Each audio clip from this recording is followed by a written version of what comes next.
is your Filipino radio experience in Las Vegas. PHLV Radio. PHLV Radio. It's time to get real. Get real. Talking about the things you wanna hear. It's time to get real. Get real. We got it all right here. It's time to get real. Get real. Better buckle up, get real, get set. It's time to get real. Get real. We got it all right here. Come on.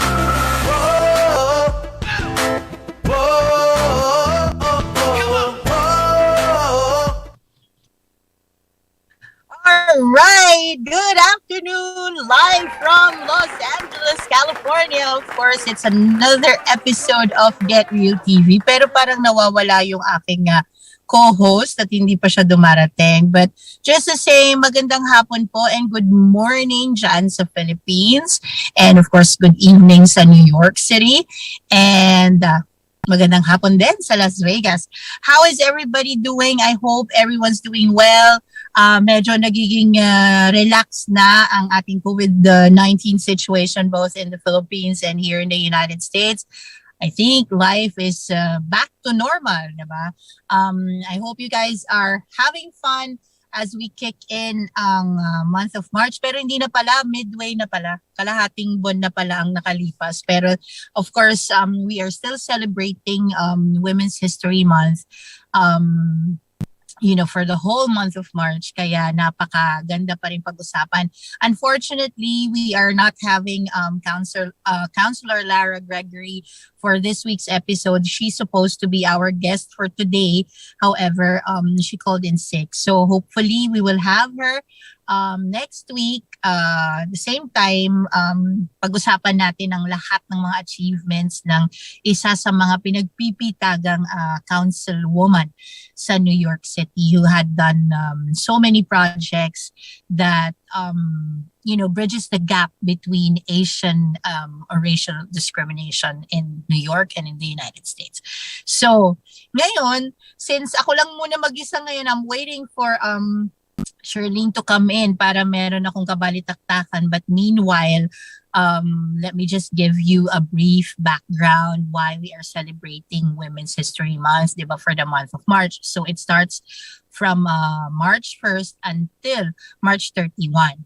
So during those days, during 1800, wala pang masyadong power ang mga kababaihan. The role of women are very limited. But in 1995, actually, we started celebrating. Actually, backtrack, 1982, they started celebrating Women's History Week. So, konti lang nagkaroon ng mga decree from Congress and sineselebrate natin yon sa isang linggo lang. But then, from 1995 moving forward, presidents of the United States have actually declared that we are celebrating the contribution of women, in the United States to celebrate all their achievements. So, every year na siya sineselebrate. Ginawa na siyang decree from Congress. It was like passed on to nasa sorry guys, nasa kotse po ako, kaya medyo na-distract ako dahil may ilaw. Parang nagda-drive pa rin ako. But let's talk about the role of women in our lives. Culturally, as Filipinos and as Americans, because I'm here in the United States. So culturally, diba, as Filipinos, we always look up to women. Especially nagmumula yan from our mother. Wala akong monitor, so hindi ko makikita, guys, kung sino yung nandito, kung sino yung sinong naka-tune in, and may mga bumabate. But rest assured that I'll read later yung mga comments if you guys are around. So, nagsisimula yan sa ating mga pamilya when the role of women is like ang hero natin the first day that we get out of our mother's stomach, ang ating nanay. So, sineselebrate natin ang pagkakaroon ng nanay or sineselebrate natin ang pagiging nanay at pagiging ina sa ating mga anak. So, napaka-importante ang role ng ating mga magulang sa pagmumold ng ating character, ng ating persona, and who we become, as we mature, as we grow old. Sana nandito si Sherlene para nagkakausap kaming dalawa at mapag-usapan namin kung ano naging role namin bilang single parent ngayon. But napakahirap na responsibility, pero napakasarap when you see your kids grow up. So doon nagmumula yung formation sa ating mga magulang. Of course, ang nanay natin dahil yun ang palaging nandoon nakasama natin, di ba? Ayan. Ang hirap pala. Nasanay na ako na meron akong kasama at kausap. Mahirap pala pagka wala akong kabalitaktakan. So, napaka-importante ng unconditional love ng mom. And doon tayo kumukuha ng inspiration, ng lakas, lalong-lalo na pag dumadaan tayo sa mga paghirap. Pero nga ako ng Wait. Nahirapan ako. Hindi ko alam kung sino yung nandiyan dyan. And then, ayan na, nawala na tuloy ako. So, from our mothers, from our great-grandparents, ako personally, nag-start ako kasi lumaki ako kasama ng lola ko. So, nilulook up ko si Lola, mulang tawa ang kanyang kaluluwa, who actually became my role model. And as I grow old and I move along in stages of my life, may iba't ibang powerful women akong na-encounter. So, nagsimula yan sa isa sa mga teachers ko during grade school at hindi ko siya makakalimutan kasi pa lang ako, nasa first grade, si Mrs. Fadriquela. So, isa yun sa mga nilulook up ko because she was raising all her students as like her own children. So if you guys are watching, who do you guys look up to? Sino yung mga role models nyo or naging role models nyo as you have your journey in life? So and then in high school I also had some role models. And isa doon ang alam ko nasa Pilipinas siya ngayon. She would probably be watching right now. Hello, Tita Baby. I hope you reached She's watching. Sorry ka na nga eh.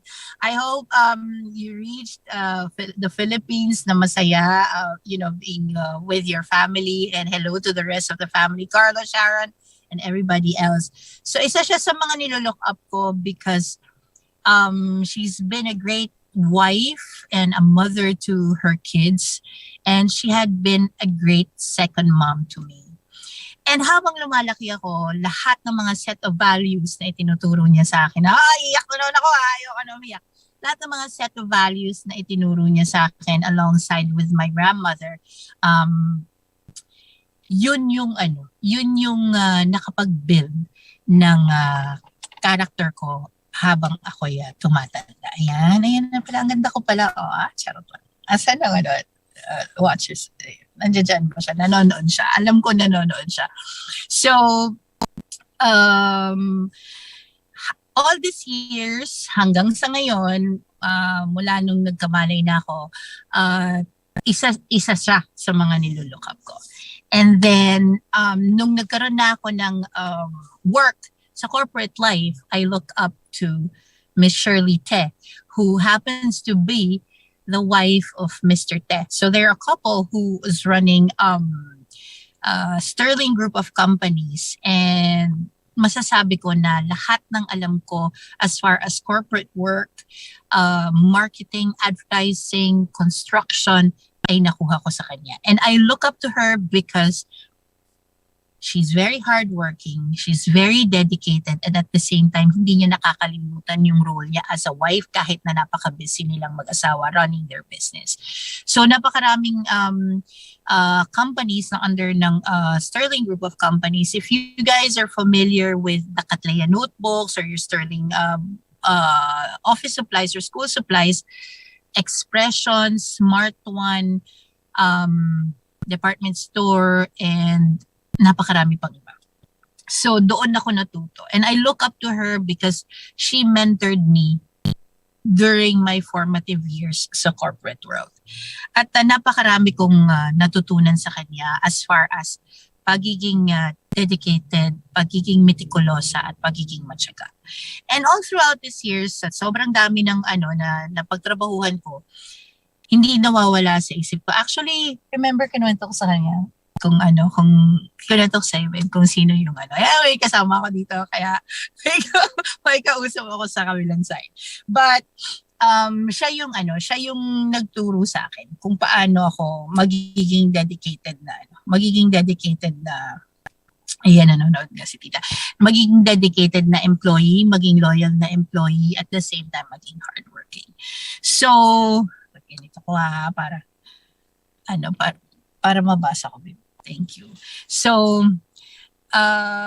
as we move along, ito naman lumipat ako sa United States. Meron akong mga nakilala. Thank you. Meron akong mga nakilalang mga tao na naging role model din para sa akin. And isa nga yun sana na magiging guest natin for today si Councilwoman Lara Gregory. Pero pag-usapan natin 'yan ang ating guest for next week. Kayo po, tita, since nanonood ka diyan, alam ko share mo to, pero alam ko na you are always proud, 'di ba, of who I've become and what I did in my life, na kahit na I made so much wrong decisions. Napakahirap po maging babae. Now, culturally, na-experience ko, nung napunta ako sa Middle East, walang power talaga ang kababaihan doon. The husbands would not treat their wives as co-equal.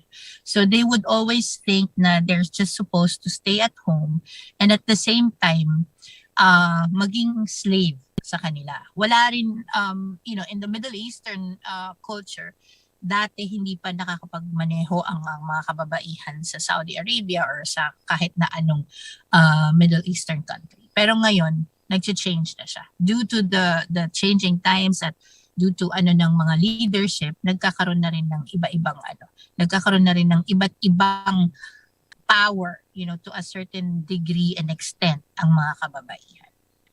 And now, dito sa United States, napakarami na rin mga powerful women who had contributed to the success of, yung itong bansa na to. And kung kung mabibilang natin, ilan na bang female president nagkaroon ng Pilipinas? So, I think Cory Aquino pa lang, di ba? Ang naging presidente. Hindi siya nakikinig sa akin. Cory Aquino pa lang ang naging presidente ng Pilipinas na babae. Yes? Si Macapagal. Macapagal. Right. So, dalawa na pala. Sorry. So, dalawa na. So, doon tayo nakakita na nagkaroon na ng power. And many different countries whose leaders, mga naging prime minister, mga kababaihan din. So, nagkakaroon na ng changes ang ating culture. At nagkakaroon na rin ng, tingnan natin. At nagkakaroon na rin ng mas matibay na example ang ating community na kung saan pinamamahalaan siya ng mga babae. And dapat, we have to take into consideration yung mga common traits na babae lang ang meron.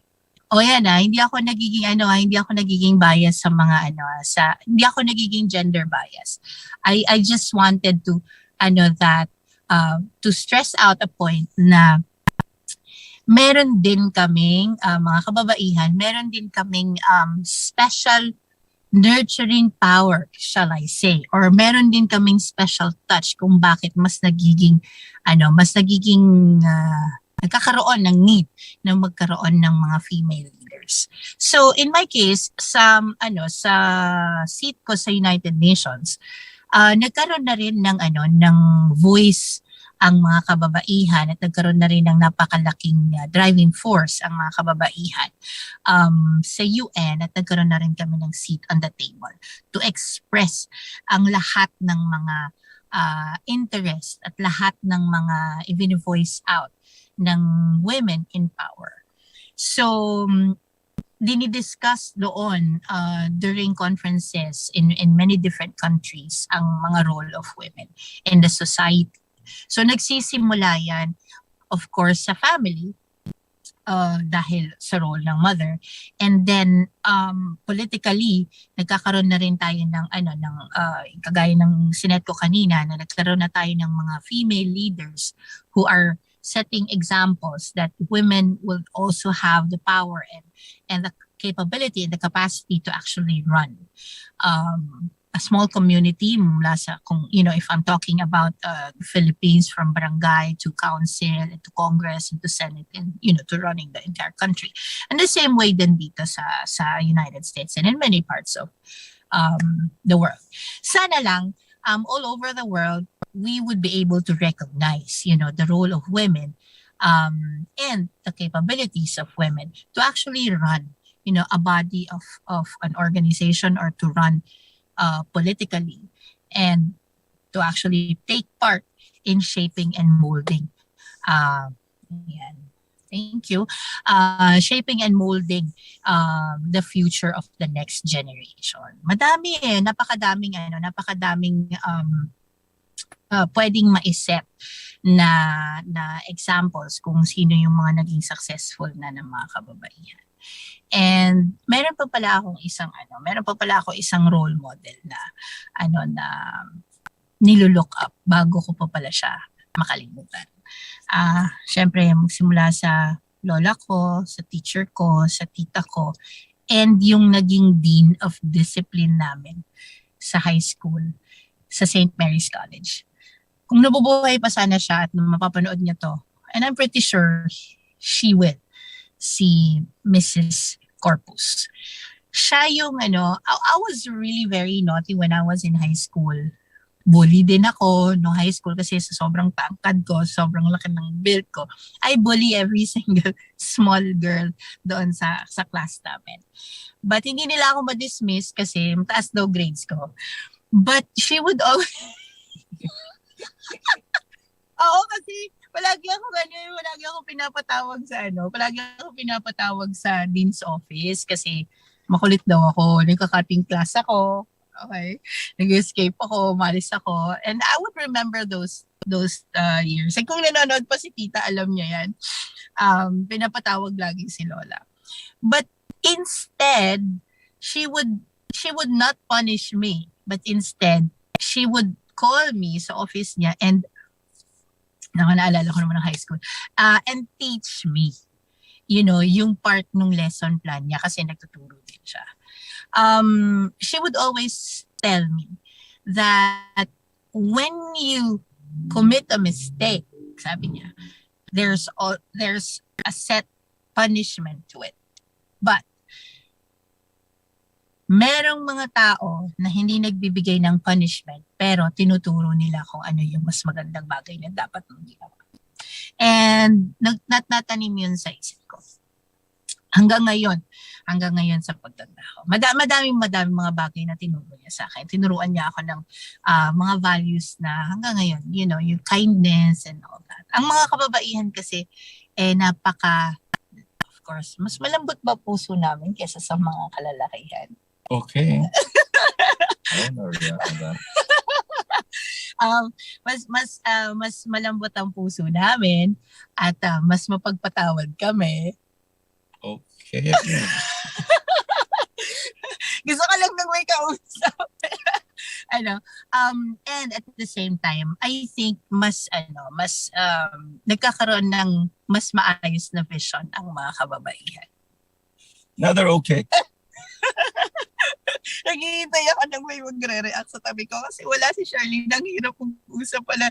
Ang hirap ng mag-show ng mag-isa. Diba? So anyway, kwentuhan lang muna tayo guys kasi nawala yung kako-host ko dito. So that's actually isa sa mga inaano ko kung paano pagkakaroon ng mas matibay na boses ang mga kababaihan sa pag-form ng ating society at sa pag-form ng from the family hanggang sa society. Gone are the days that women will be quiet or will be shut down whenever they have something to say. And gone are the days that women are just slaves of their respective partners. Gone are the days when women would just clean their houses and be mothers. So ngayon, they're also career driven. They are also able to perform either equal with the men or with their male counterpart or even better. There's no gender bias to this, but what I'm actually trying to point out is hindi lang mga kalalakihan ang makakagawa ng mga bagay-bagay. As far as leadership, as far as earning a living, or as far as providing for their families, ngayon pwede nang maging katuwang ang kababaihan sa paggawa ng lahat ng mga bagay. Diba? Tama ba yun? Tama ba yun? Kaya sa akin mo ako. So, ikaw, sinong role model mo? Mami ko. See? Matik yan. Diba? So, I asked H dito sa tagiliran ko kung sinong role model niya. So, syempre, ang unang-unang sagot niya is mom. Diba? So, Kaya nga yung mga lalaki pa naghanap sila ng mapapangasawa, gusto nila i-pattern doon sa nanay nila. Oh, yan. So, parang narinig ko yan sa anak ko, si Dean. I hope Dean is watching or kung ano yan dito, mapapanood niya dito later on. So, sabi ni H, pag maghahanap daw ang lalaki ng mapapangasawa nila, kailangan similar, no? At least. May similarity ba kay mama? I just follow it. Hello, mama. Alam ko manonood po kayo nito later.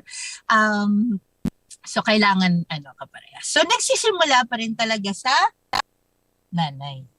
No? Sa mom. And, kung mapapanood ng nanay ko to, I'll share it later. I also look up to her because she raised, baka magalit sa akin yun kasi hindi ko siya nabanggit, no?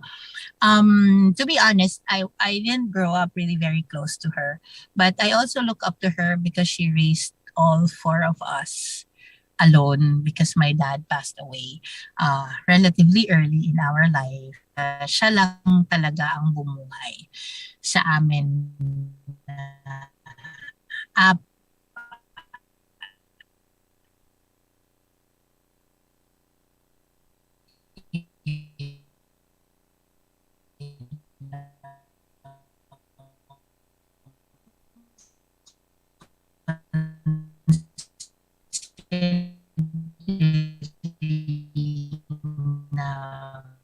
At an early age, she had me and then sister ko and then my two other brothers.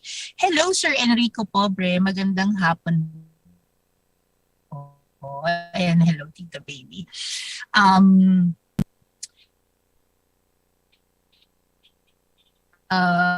Raising children and providing. Nasasulat na yung reply ko.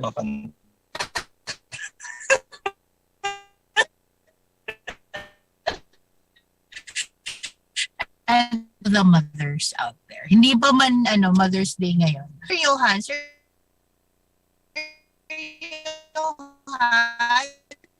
sino po ang role model nyo? Johan, mommy din. Or baka meron pang a little bit more sensitive. Let us be mindful. Bigyan natin ng let us treat them with utmost respect. Let us treat them with care and love. Lalong-lalo na magsimula tayo doon sa kung ano talaga ang core ng ating society, which is our family. ating mga kapatid na babae, ang ating mga magulang, ang ating nanay, should actually be treated with respect and care. It's very important. And even when you go outside, at makakita tayo ng mga kababaihan, if you can, especially the elderly women, if you can assist or kasi ngayon nawawala na yun eh. Nakita ko yun sa bus dyan sa Philippines, I would see when I'm driving at may dadaan na bus, ang mga lalaki nakaupo, ang mga babae nakatayo.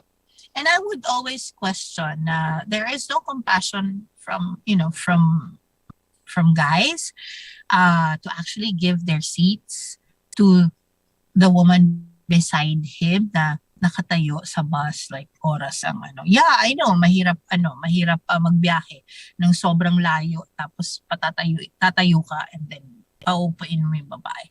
But parang wala na yung gentlemanly manners doon at wala na rin compassion. And if you see an elder woman, kasi sa Philippines, pag alam mo yung pag iningi mo yung yung bag mo, yung bag ng babae, nasa shopping center, tas puno siya ng shopping bags. Pag hiningi mo, hindi ka ikakatiwalaan, di ba?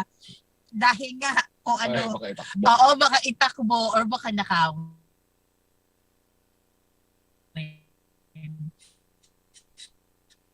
Pero kung naman, kung nagawa ko na yun eh. Kung kaya naman. Lalo yung mga matatawid o papunta ng car niya. Yes, di ba? Nawawala na yun eh. Hindi na siya nakikita. And also, sa pa rin ng mga Pilipino yun, di ba? Magmano sa ating mga sa ating nanay, sa ating mga lola. Nawawala na yun. Pero in exchange for that, beso-beso na, di ba? World na ngayon at nagkakaroon na ng modernization ng ating mga buhay-buhay. Kailangan hindi pa rin mawala. And especially those kids who are born and raised here. In the United States. We must still, treat our mothers with utmost respect. Number one. At bawal na bawal tuwiran. Sabi ng tita ko, pwedeng mga tuwiran pero kailangan maging magalang pa rin. Ayan. Sa lahat ng mga nanonood. Thank you very much. Ayan. So, next, ano ba? Culturally. So, ang hirap pala. Hindi ako Sherlene may utang ka sa akin. Next time ikaw mag-isa. So anyway, let us treat women with respect, with utmost care, and show compassion. At kung ano pa ba na ang nakikita natin sa labas. Madami eh. In our workplace. Di ba? Treat women like your own mom. Yun. Sabi ni Babe, treat women like they are your own mother, no? Sige, bakit mo nasabi? Para gawin din ng iba sa nanay. Ayan, para daw gawin ng nanay. Para gawin ng iba sa nanay. Totoo naman yan. Kasi pag mami mo, hindi mo sasaktan, no? Of course. Diba? Hindi mo papaiyakin.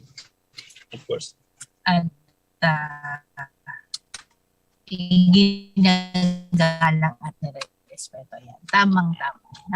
Anyway, it's really hard magkaroon ng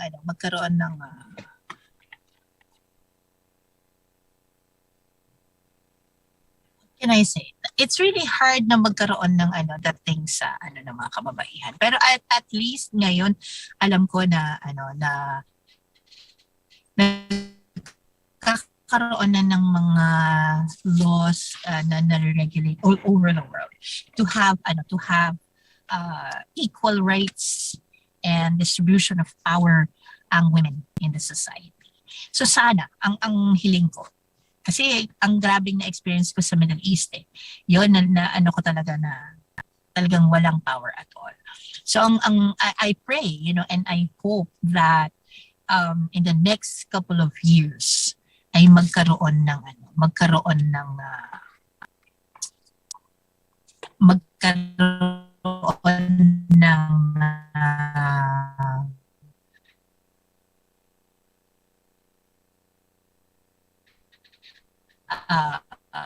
set legislation, or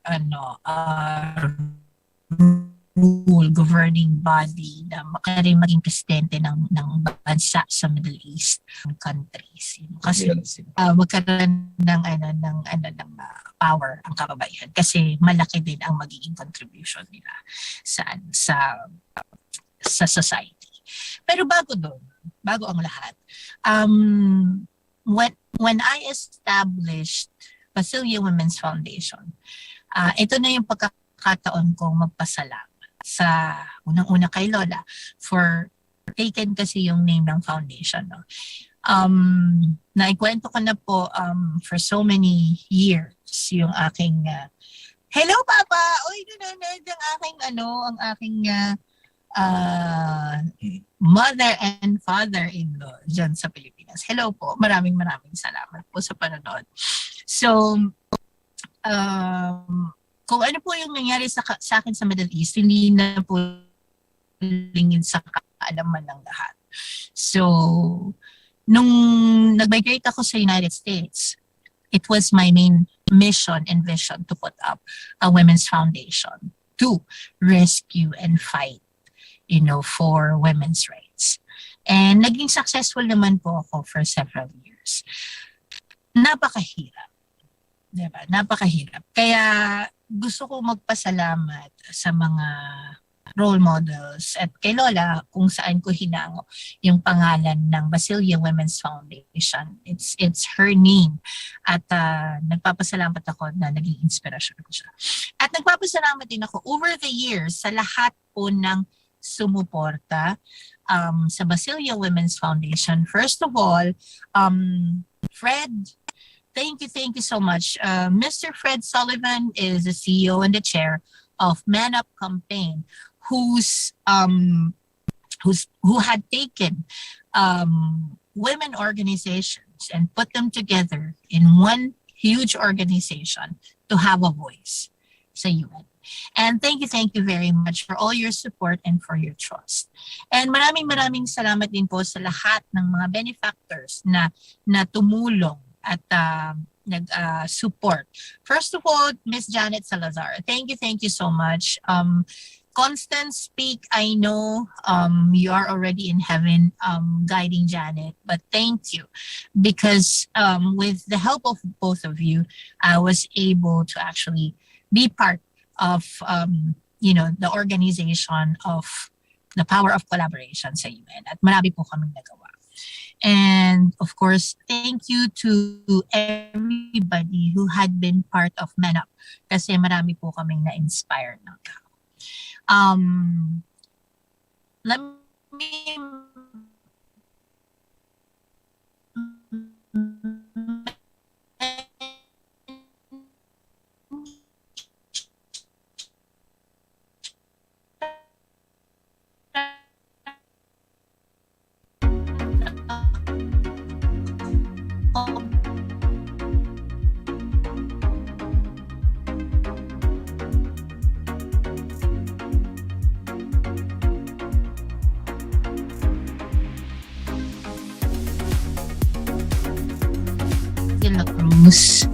thank you, Councilor Lara Gregory. And of course, thank you pala na kung Magsilman Women's Organization. And maraming Salbella Owens, thank you especially for all the wonderful years that you support na ibinibigay.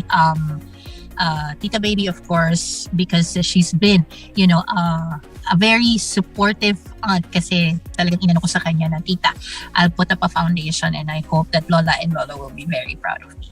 And thank you so much, of course, sa PHLV Radio because through Get Real TV, na ilalabas po namin ang lahat ng mga stories ng mga nagagawa or na form namin sa Basilia Women's Foundation. Sino po ba? Yes, of course. No? Doon sa org. And thank you sa mami ko, of course, for bringing me out in this world. And, syempre, bloodstream ang pagiging napakamasipag na mom, raising and providing. Pero lately, I've met No, ayoko iyak ha.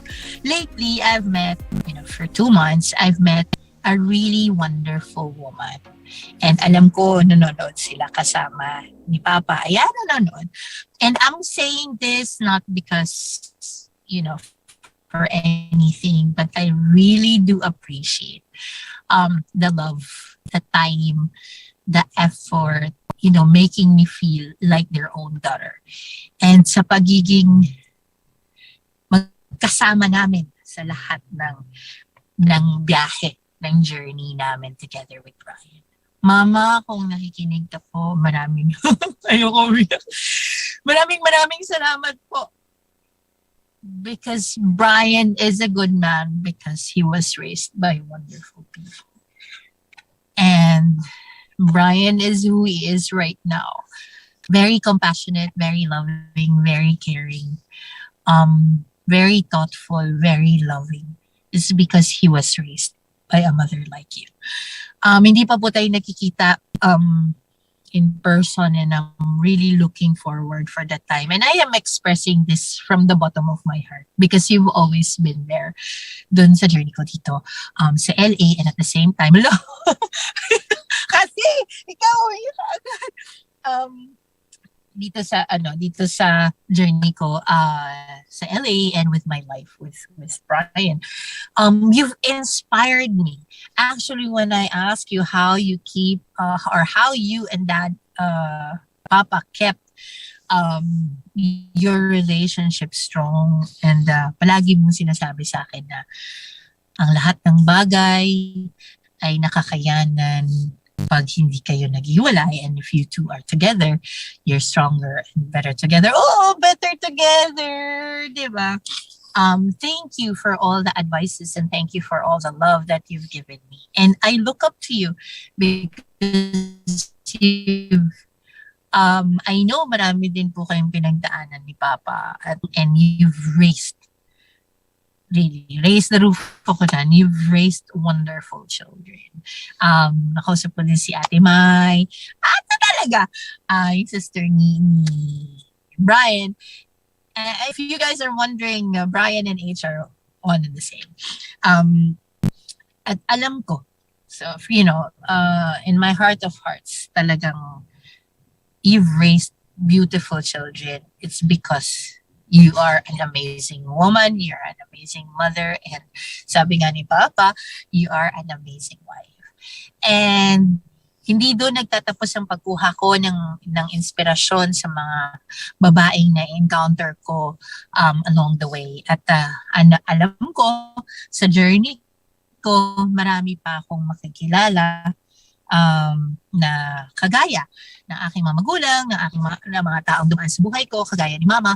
And I hope makakita din kayo ng role model ninyo along the way. And it will really help you, mold your personality, mold your heart, your mind into something really great if you look up to someone who can really be an inspiration to your life. Ayan, ang bilis ng oras at 10 minutes na lang, mag-e-end na yung aking show. But maraming salamat. Isa pa pala, Tita Josie Harrison, is someone that I really look up to dahil napakadami niya pong nagawa to help the community dyan sa Las Vegas and the whole world.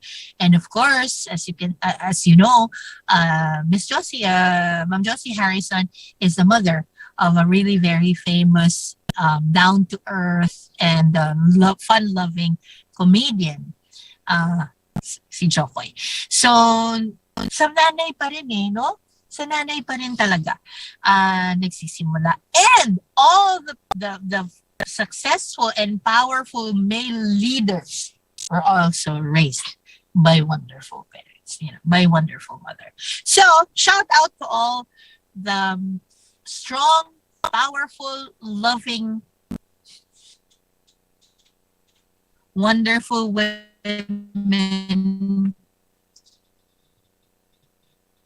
who are raising these leaders that we have right now. And thank you po, Mama. Thank you sa comment. Mahal na mahal din namin kayo. Alam niyo po yan. And let us, parang Mother's Day yung celebrate with all our hearts. And sa mami ko, kung mapapanood mo to, Ma, we may not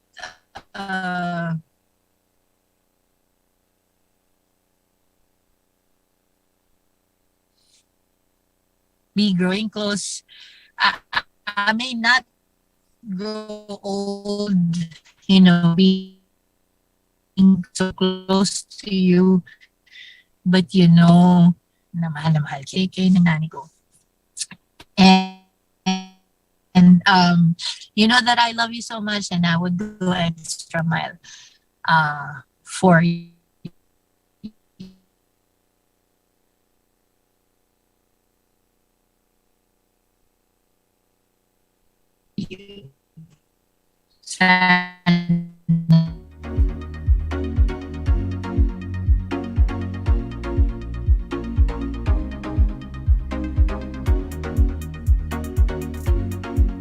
Still continuing my journey. And thank you dahil meron isang tao who is bringing the best in me. Sabi nga nila, when you love a person, dapat, it should bring out the best in you. And thank you. Diba? Maraming salamat. Thank you to my PHLV family, Get Real TV, and of course, yung network ko na Channel 1 Global. Thank you so much. And for all of you who still believes in me, maraming salamat. And I would like to say, I love you to all my children. I don't normally do this when ending my show. Pero, ano ba yan? Bakit parang feeling ko, nagpapaalam ako. But maraming salamat. I want to express how much I love all of you guys. And thank you sa lahat ng mga napagdaanan ko, because I am who I am right now because of all the experiences I've had in the past. So with that, let us continue, to celebrate the role of women in our lives. And thank you to, of course, PHLV Radio. I cannot really thank you guys enough for making me a part of the PHLV Radio family. And by the way, I would like to actually shout out to Emmanuel Baby Shark for the successful release of Kahit Na. Please check it out on Spotify, iTunes, iMusic, and all your digital digital platform. Please don't forget to support our local artist. Check out his Facebook fan page, and we are looking forward to the successful launch of Aalagaan. And if you guys are in LA, March 19, Mr. Jairi Lim, alongside with some local artists, will be performing live on March B Bistro. Diba? Manood po kayo. Alam ko marami akong mga friends and followers who are in LA. H, Miss D, Diana Ross, Joanna, and Shiloh. And of course, yung kanilang accompaniment na si Edwin. And shout out also to Beauty Buffet New York. Thank you so much. And of course, Beyond Image, please don't forget to check them out on their social media pages. Don't forget to download PHLV Radio as an app, or you can check us out on Instagram, Amazon Fire, YouTube, and of course on Facebook, or you can check out our website, for advertisements. We have a lot of shows on PHLV Radio. Napakarami po. Lahat ng mga kailangan nyo, information and everything from travel to food to, to a lifestyle show like this, to music, everything is there. Please do check them out. And nagawa ko pala 1 hour na isampa ko. Kasi dati nasanay na ako lang mag-isa eh. Tapos meron akong ka-co-host. Tapos biglang wala yung co-host ko, nakatulog. Sherlene, wherever you are, I hope you're okay. And I'll see you next Tuesday or Wednesday, 9 a.m. In the Philippines with Counselor Lara Gregory. Sana maging okay na siya. And thank you so much. It has been a wonderful Tuesday afternoon here in LA and of course in Las Vegas. At magandang umaga po dyan sa Philippines. Always stay safe wherever you guys are. And remember, God is good all the time. Live, laugh, and listen. Ngayon na, ibahin ko na yung live, laugh, and listen. Enjoy the rest of the afternoon. It has been a pleasurable afternoon on Get Real TV on PHLV Radio, live here in Los Angeles, California.